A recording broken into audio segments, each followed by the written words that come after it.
Hi, Tracy's Kitchen and Appalachian Adventures. I'm going to talk about in this video who is in hell and who isn't. Now, this is Tracy's Kitchen and Appalachian Adventures, right?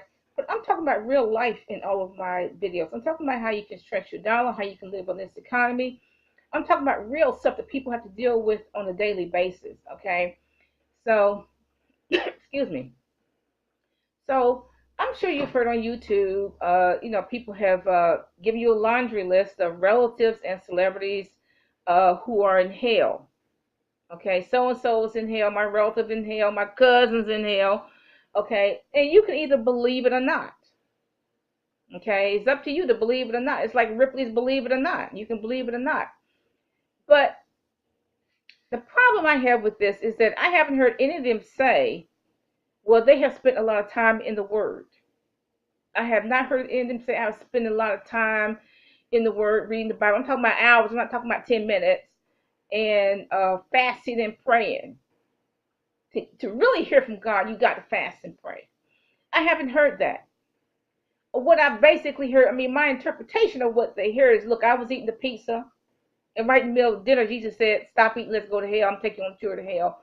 Or, after I ate a lasagna dinner with a chorizo sausage and garlic bread, no less, I went to sleep, and Jesus, or an angel of the Lord, said, I'm going to take you on a trip to hell. Now, if you eat a meal like that, you can have all kinds of nightmares, okay, with chorizo sausage. You can have all kinds of nightmares. Okay, so it's either true or it isn't. And then there are the false prophets. The false prophets are either true or it isn't. I wish the false prophets would just be quiet. If they're false prophets, what they do is confuse people. I wish they would just be quiet if they're false prophets. The prophets will go on a tangent and say, God gave me a dream about the election. God took me on on a trip to hell after I ate popcorn, butter popcorn, no less. Um, and then they go off on a tangent first. First they'll say, okay, I went to Walmart and I bought a coffee maker. And I'm like, who cares about your coffee maker? If you're going to prophesy, just prophesy. Get to the point. And some of them don't even speak English. I'm like, isn't this an English-speaking country? This is an English-speaking country, and these people don't hardly speak English. Because I can understand all this slang. Okay? But they go off on a tangent. I went to Walmart and bought a coffee maker. I had to shine my shoes yesterday. I'm not interested. Look, if you're going to prophesy, just prophesy and get to the point.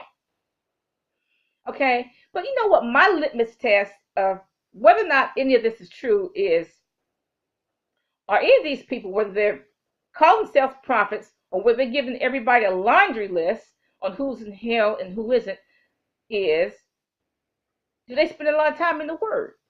And I haven't heard that. I'm not talking about 10 minutes in the Bible. I'm talking about hours in the Bible, just seeing what God has to say about everything. I haven't heard any of them say I've been praying and fasting. I haven't heard that. Which, if you really want to hear from God, you have to pray and fast. Okay? I haven't heard that.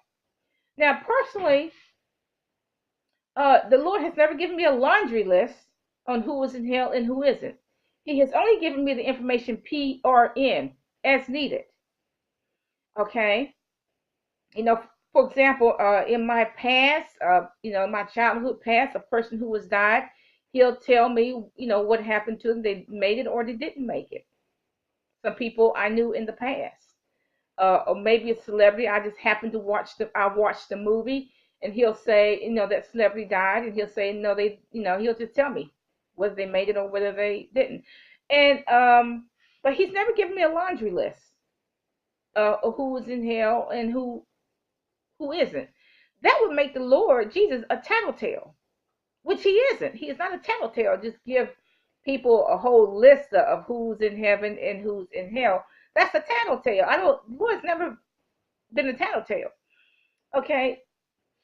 Now this stuff can get really silly because you can say, okay, Lord, since you're telling me that so and so is in hell, maybe you can tell me about all the rest. You can say, well, is Thomas Jefferson in hell? He fornicated with Sally Hemings, and who knows who else. Is Ben Franklin in hell? Is he in heaven? Is Bluebeard? What about Blackbeard? Ivan the Terrible? What about any of the presidents? What about Garfield? What about Eisenhower, Truman? What about Big Mama Thornton? I mean, or any celebrities who died from yesteryear, any of the singers who died, you can get really silly with it. Well, Lord, okay, this is a list of celebrities, this is a list of presidents and senators. I just want to know if they in hell or not. Okay, you can get really silly with it. And what bothers me about prophets is that they always prophesy after it has happened. Oh yeah, I said that so and so was going to get in office. I said that this is after the election is over, after they have tallied everything, November the 9th. After that, because you know what, who's president by midnight, November the 8th, okay? But they'll say, well, I already prophesied that this person's going to be president. This is like November 12th. Okay, they never prophesy. They always tell you stuff after the fact. Okay, but what's the truth of the matter? If people die without Christ, they are not in heaven. They are in hell. That is the truth of the matter. If you die without Christ, if you not have accepted Christ as your personal Lord and Savior, you are not in heaven. You're in hell. There are atheists in hell. Okay, and the irony about hell is that the atheists are believers. They have become believers because they know that everything in the Bible is true. Because they are in hell, and it's too bad they had to learn that while in hell. There are some agnostics in hell. And excuse me, the irony about them is that they are believers now, even though they're believers in hell, because they know everything in the Bible is true. That is the whole irony of hell. If people were not believers while they were on the earth, they're believers in hell because they know everything in the Bible is true. Okay? And they know, there's weeping and gnashing of teeth. There's worms that don't die going in and out of people's body. There's a fire that can't be quenched. Jesus has said all that in his word. There's fire that will not ever be quenched. Okay? So Jesus has already told us, and there's different types of hell. There's Sheol, and there's Gehenna, and there's just different types. There's the bottomless pit. There's different types, there's different categories, different sections. Everybody's not all in the same section. Everybody doesn't get the same punishment. They get punishment, but everybody's in fire. Everybody has to breathe sulfur. Um, Everybody is chased by fears, but my understanding is that hell, some punishments and tortures of hell are specific to the sin. For example, people were chronic thieves. They go in a different section. Okay. Now, see, if the Lord's going to prophesy to anybody, he's going to prophesy to the church. He's going to tell his people first, the people who he can trust. Now, look, the Lord can't trust everybody. The Lord knows that. The Lord knows not everybody in church can be trusted. The Lord knows that. Not everybody in the church can be trusted. They don't all speak the truth. He knows that. Okay, he knows that not everybody can be trusted. So, and it's said that racism in the church, there are some white preachers who, okay, they technically white. They cater to white culture, so they technically white, even though their ethnic is something else, but they don't count that. It's just that they technically have immersed themselves in white culture, so they're technically white. Okay, some of them hate Obama. Why? Because now they wouldn't hate him if he was a white man, but they hated the black because he's a black man and he's in power. Excuse me, they hate his guts.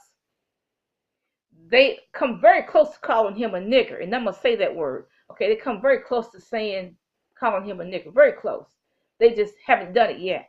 But they probably do it in private. They just haven't done it on the program. And I see a whole lot of racism in the church. Look, these white ministers, they don't mind if blacks sing, dance. They don't even mind if blacks have a Mercedes Benz. But look, don't ask for political power. Any black person that wants political power, they get all kinds of persecutions, not only from secular people, from Christians too. And there is a lot of racism in the church. It's just there. And you know what? It'll always be there. But see, what's unfortunate is that they cannot see past their racism.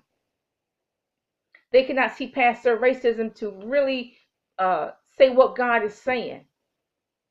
I don't know why everybody thinks that the Lord Jesus was a white Ku Kluxer. I wish people would get that out of their mind. He's just not like that at all. White Ku Kluxer.